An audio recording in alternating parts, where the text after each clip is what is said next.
Buna in working camp to construct the IG Farben buildings. But all the children, the young girls, older persons, all naked before the SS. You have seen already my number. That's the number tattooed, and that was the only identification for the dead bodies. And every day and every hour, each hour, about 4,000 people external. 6 million Jews they killed in the camps. And there in the working camp was an SS near Mannheim, where I had been 10 years. He recognized my accent and talking. So one day he told me, I feel like in a train when it goes down 180 kilometers, if I jump out and don't continue to kill the others, they will kill me. And if I continue, will be dead.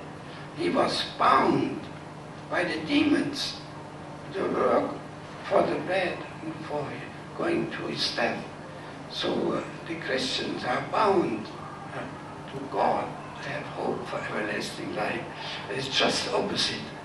And I continue to cultivate this hope. But SS Gard, didn't he help you at one time when you were very ill? Yes, one time I was sick, I had diarrhea, I had no strength anymore to work. And this SS told me he should come in the barracks where the food for the soldiers and SS is distributed to clean the tables.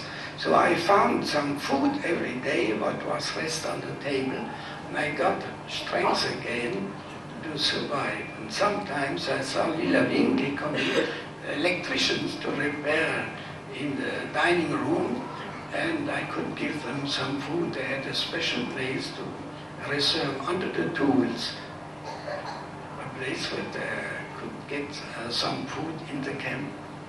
And so during the time I got more strength. In the 6 years in 5 different camps, I was about 10 times of a point to die.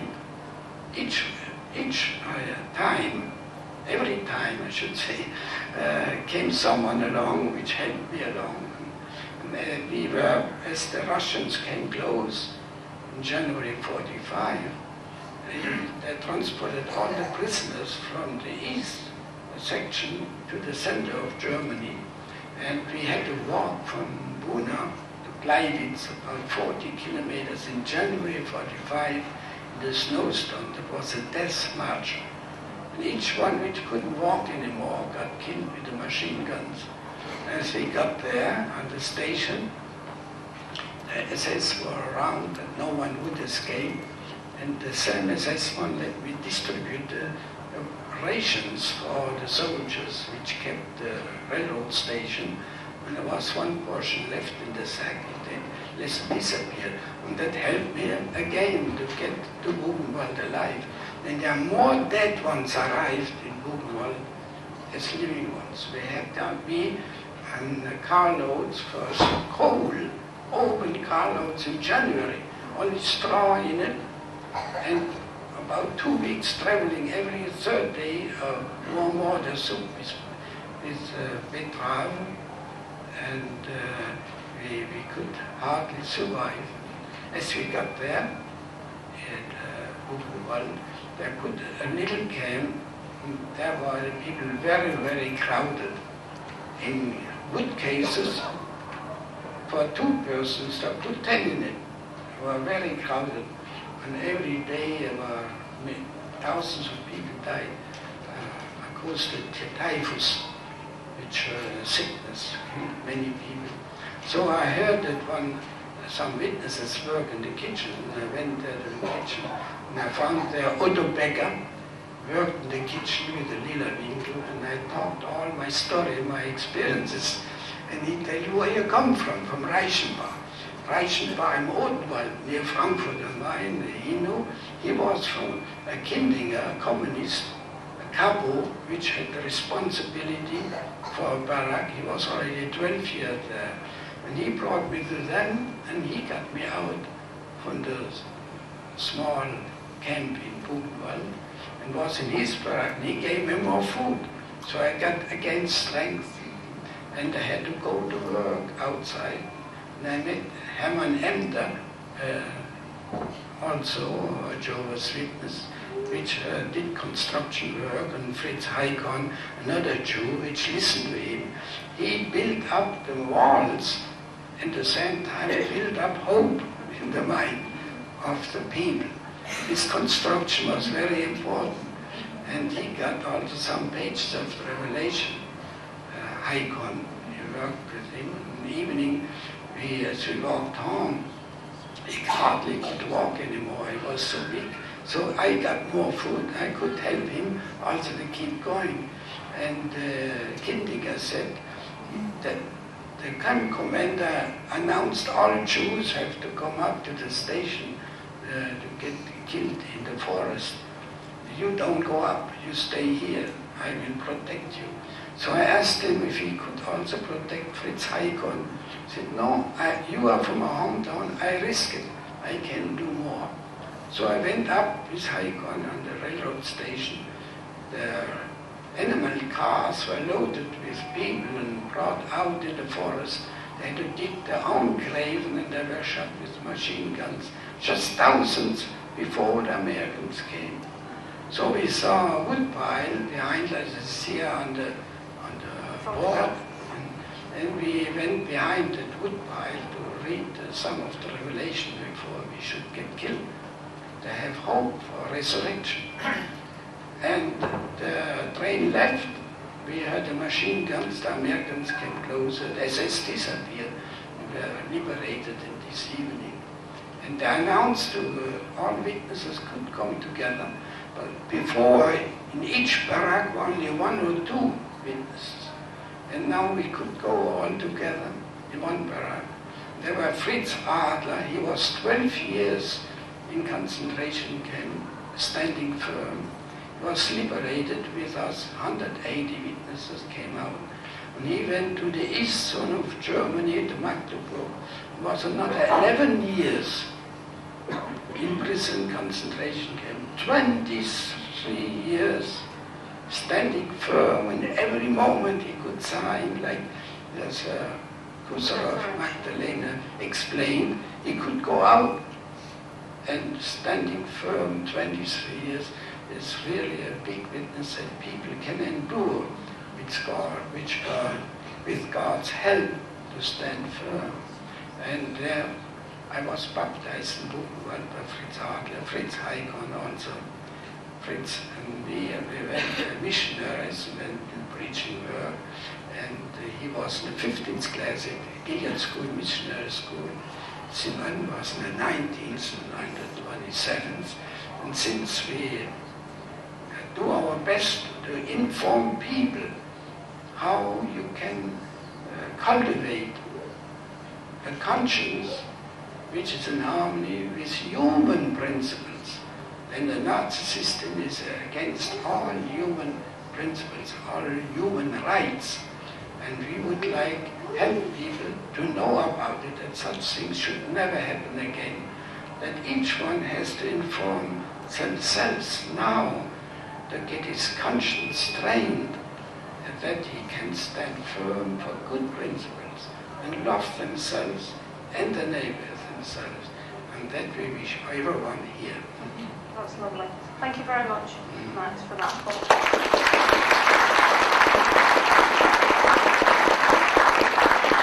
Dear ladies and gentlemen, I am very pleased that this film premiere, featuring the documentary He Just Said No, about my experience under Nazi persecution, is taking place today. I also want to express my gratitude to the organisers for all their good work. I would have been very happy to come to Penrith myself.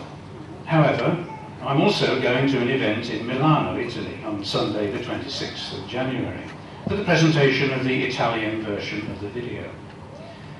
At my age of 97 years, I'm not able to undertake 2 exhausting trips within such a short time. I can assure you, though, that in my mind I am with you, and I would also like to share a few thoughts with you. I would never have thought it possible that one day a video would be produced about me, since all my life people have hardly taken any notice of me. I was afraid that my experiences would be completely forgotten once I had died. You see, I think it's very important that those difficult times, and especially the suffering that individuals had to endure, are not forgotten. I hope that coming generations never experience a time like it. That's why I think it's vital to show mankind that problems cannot be solved with violence, because violence breeds violence. And what that leads to, I had the misfortune to experience personally. Instead, we should follow the path that Jesus Christ shows us and love our neighbours. I have always done my best to apply just principles and respect the rights of others. That's why no one was ever able to force me to raise a weapon against my fellow men. When I look back on my life, it fills me with great joy that I am able to say, I lived for noble principles. What I did is, in my view, a natural duty, and no more than anyone else would have done. If I think there is one lesson I have learned in life, it is this. Keep your common sense, your heart, and your conscience intact, for your own good and for the good of the people around you. I hope you enjoy the video. Kind regards, Leopold Engleitner. The historical statistics that we've already heard now show that nearly 10,000 Jehovah's Witnesses were imprisoned during the Second World War. At least 2,000 admitted to concentration camps, and 860 of that number were murdered, with over 250 beheadings. Some of the people that were imprisoned were children, as you've already heard. Simone was one of those children. I would now like to talk to Simone. Simone, how did it come about that you were imprisoned or interned? Well, let me first say that I'm born in France, and of course we had no persecution, so it came about when the German invaded Alsace. We came under German law, and by that time, of course, Jehovah's Witnesses were already under ban. So there was a threat of ban, but there is another threat, especially for children, as we just heard, the famous Hail Hitler, which you had to give every time the teacher would come into the class had to go up and say Hail Hitler. So this was a daily challenge, and in reality, even in the street, when you met a superior, you were supposed to say Heil Hitler. So the threat came also upon me. So in my family, the situation was double. My father has been arrested at the factory just because he was a witness. He had not refused anything. They just stopped in there, they asked him if he was a witness. He said yes, and said, then you come with us. That's all. He had no judgment, nothing. He was just known as a witness that was sufficient to be arrested. So this was the fate of my father. My fate, which was supposed to be the same, because after having arrested my father in that particular day, Mom and myself, we didn't know that father was in prison. The Gestapo had come to our place, and after a 4-hour cross-examination, I was in the next room and I could listen to how they handled this. The Gestapo said to Mom that they would get her and me, we would share the same fate. So we expected to be together in camp, at least that's what we thought. But because of that other situation, that parallel situation of refusing to hail Hitler, I came into a different track. The one of having to take a stand in front of the city supervisor, because they wouldn't keep me in the high school without greeting. So this was the beginning of my ordeal. And you were how old at this time? I was 11 years old when Dad got arrested, and 4 months later I had to leave that high school and go back to regular school, and the ordeal was even worse because in that school the supervisor came to beating me to unconscious. Finally, they had decided that I should be brought in front of a judge. So you can see the 12-year-old kid. I was very small in those days. Not that I'm tall now, but I still was very small. And there I was standing in front of a judge. And the judge tried to make it quite clear that the only way to save my life would be to get away from that corruptive teaching of my parents, as they used to say. And he asked me to bail, which of course I refused for the reason you have heard already. I'm not going to repeat it. So he decided to give me a chance and sent me to re-education home, Nazi. But you know, it doesn't go like when you go in prison, you get in front of a judge, you right away go to prison. That's not the way this is handled. When the child comes in front of the judge, then afterwards the judge has to give to the city the order to find a place where the child can be brought. And this took some time. So there was a time space between the time I was condemned and the time of execution of this condemnation. And during that time, I had a hard time in school. I don't know if the teacher ever knew what happened, but anyhow, you just can imagine one day they called all the girl and the boys' school together, about over 500 children, for a flag salute ceremony. And they were in square. And told you I was small, so I was the one hiding behind tall ones. But my teacher came and she put me in the front row. So as soon as she had turned back, I went backwards again, you know, to find a hiding person.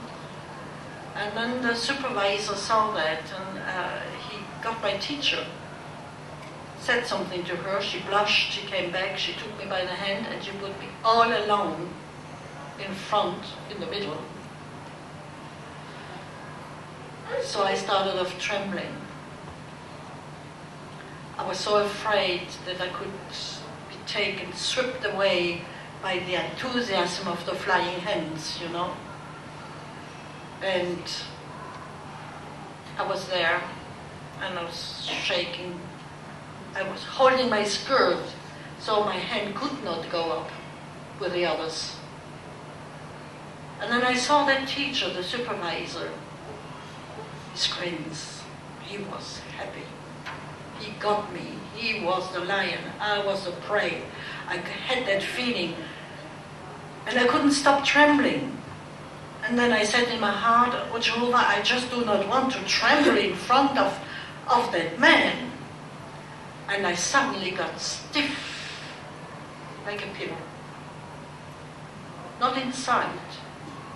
The turmoil went on inside, but outside I was stiff. And this got that supervisor into a spell, a demon spell of filthy words, you know, accusing me and trying to get the children against me. That was really his purpose. But nothing happened. The whole ceremony went over. And I wondered, I said, how come he did not force the thing on me like he had before, since he had beaten me before? I couldn't understand why he didn't beat me up. I was walking home very slowly, dragging home. I was tired from the whole situation. And when I came home, mother was not home. She was nowhere. And I entered and there was a table. And on the table was an envelope. I looked at the envelope, Simon Arnold. I got a closer look. I was to be taken away the following day. So as soon as I read that part, 8 o'clock the following day, mother, who had been hiding on the balcony, came out.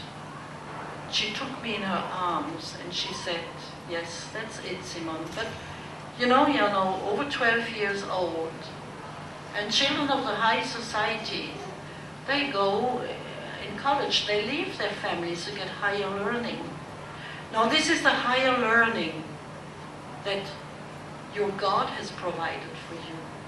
What you are going to learn, what is going to happen to you, is going to be the best schooling you can get presently. Sounds strange, doesn't it? But she was right. Because that schooling has brought me so close to Jehovah, to God, and so determined for my whole life, that really she was right. Even so, I did not agree at the beginning. At the beginning, when I came to that house, that was not the place. I thought, what kind of a higher learning do you get in a house where you have no right to talk? I stayed 2 years without talking. I don't know if you can imagine what that means for a child. The children were between 5 and 14, and there was no talking between the children, no playing, not a single book to read, only schoolwork, minimum, very minimum, and hard work, cutting wood and doing all the housework, everything. There was no grown-up to do the housework.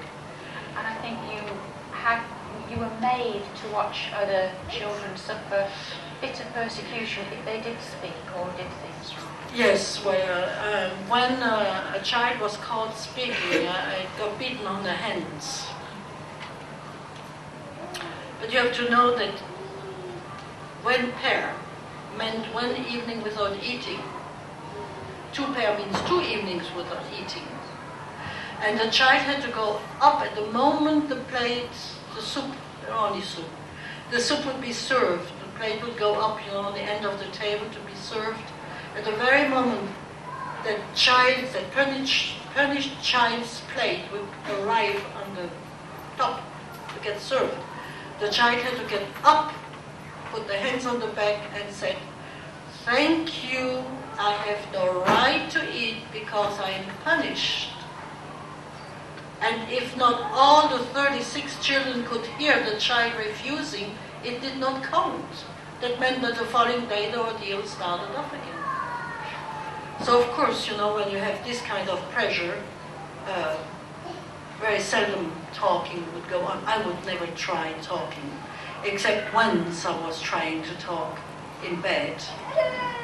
And this was because I had an occasion to talk about the Bible. And the child, Sophie was her name, she got 7 pair of strokes on the hand. You couldn't see the fingers anymore. Nothing. And she had a whole evening, 7 evenings without food, because they were talking with me about the Bible. And when I was to get punished, because, conversation are always 2, the teacher lifted to strike me, and then she looked in my eyes, and she put this thing away, and she said, it's always your religion that brings you in difficult situations, because you lose all control over the situation when it goes about talking about your religion. So I won't punish you today, but if it happens a second time, you will get double. That means 14 days without eating.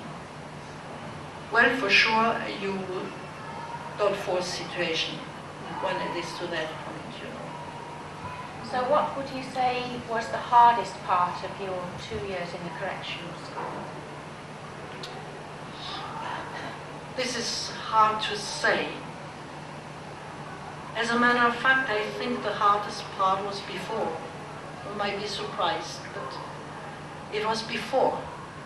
Because before was constantly the pressure, do it. Well, the teachers and everybody, just remember, in about 2 years' time, I was about 10 times in front of personality taking a stand. That was constant. I was brought in front of psychiatrists. They had me on a cross-examination for hours to find out names of other witnesses. And it went on and on. And at the same time, the pressure that my mom may have been arrested and I would come home and I would be alone. That was another thing. So in reality, the two years before were harder, even though my mom was present.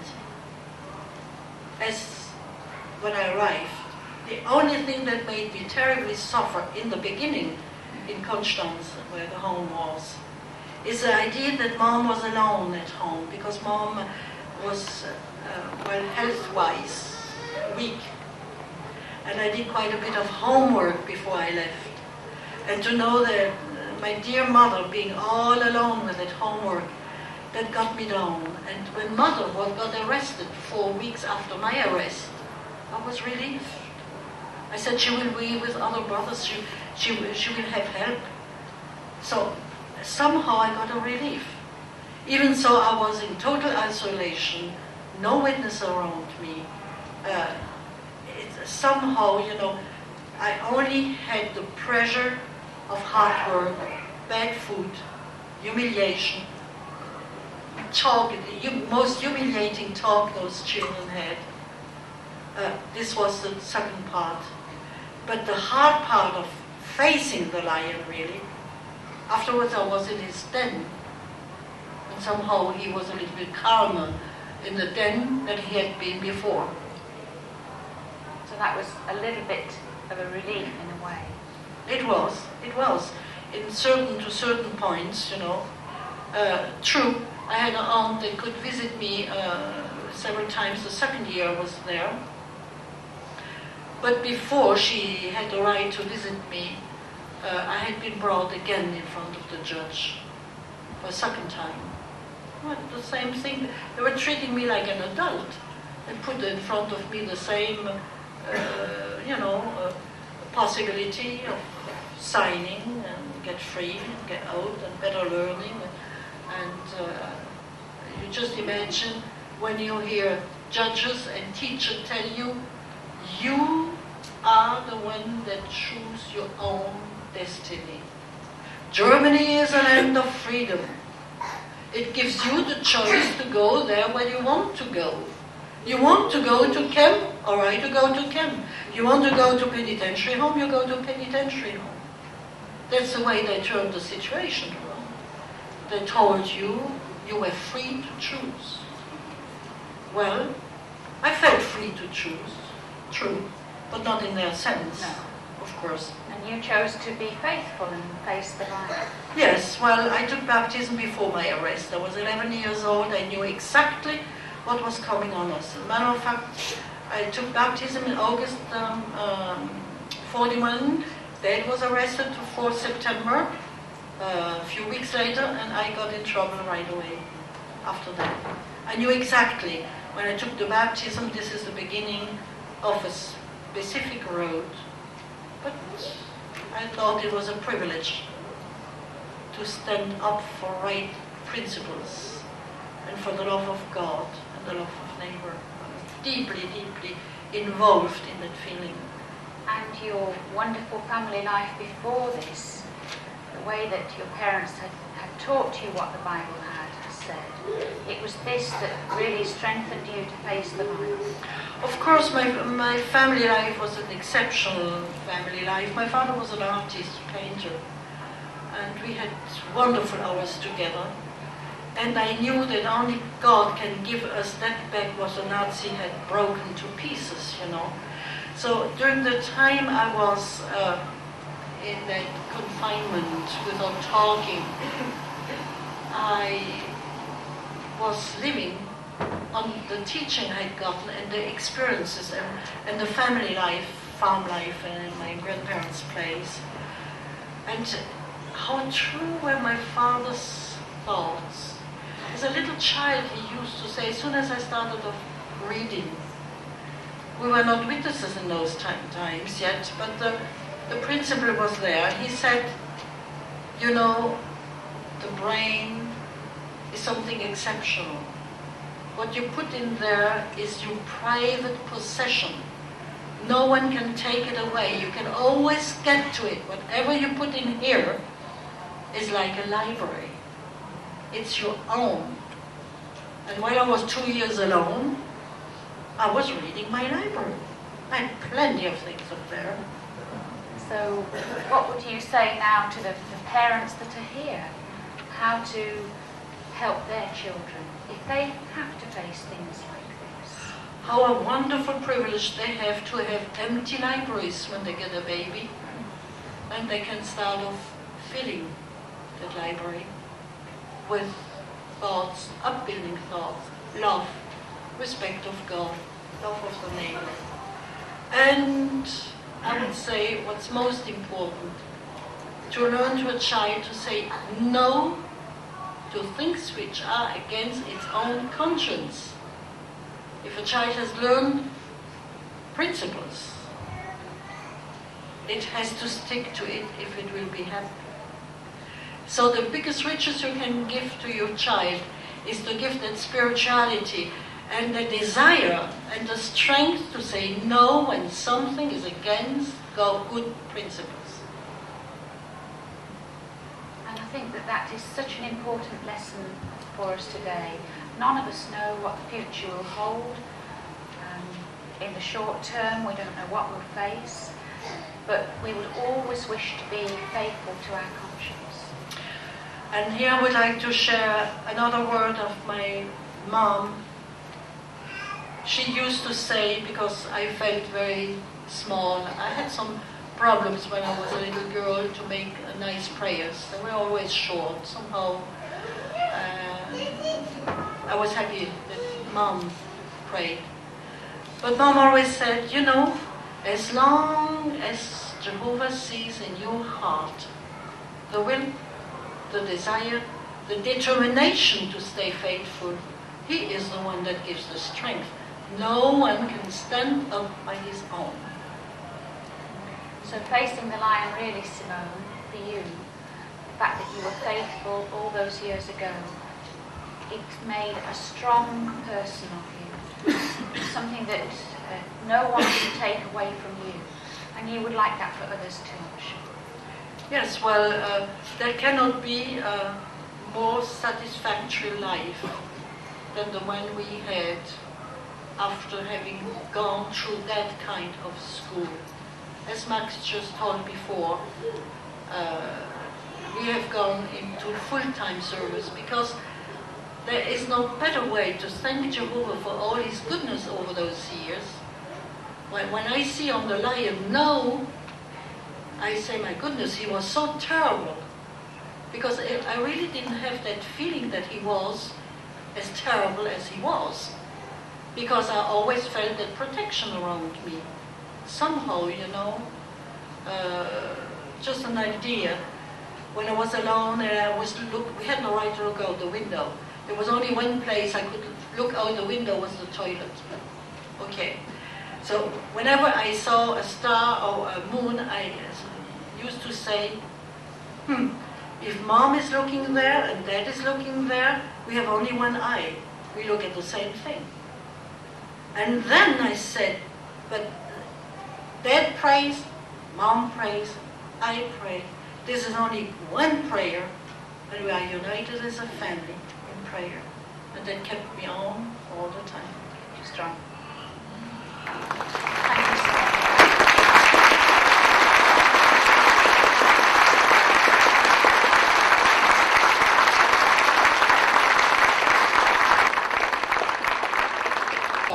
Of what really was a horror story. And we hope too that it's lived up to its billing as a story of courage and hope. And we have to remember too that the elements that ignited the Holocaust back then are still here in 2003. And it's important, isn't it, that we tell our young ones the difference between right and wrong and how to stand up for what's right. Of course, there were individuals in many religions that stood up to the lion, and there were people without any religion that did the same. But it's a fact that what made the Jehovah's Witnesses unique is that they stood firm as a group, and I'm sure that point has come out so clearly today. I'd just like to leave you with one remark from a professor called John Roth. Speaking of the witnesses, he said their courage is among the few truly bright moral examples during those dark times. If there had been more people like Simone and her family, more communities like the witnesses, the Nazis' destructive ways, including the Holocaust, would have been prevented. So thank you very, very much today for attending Facing the Lion.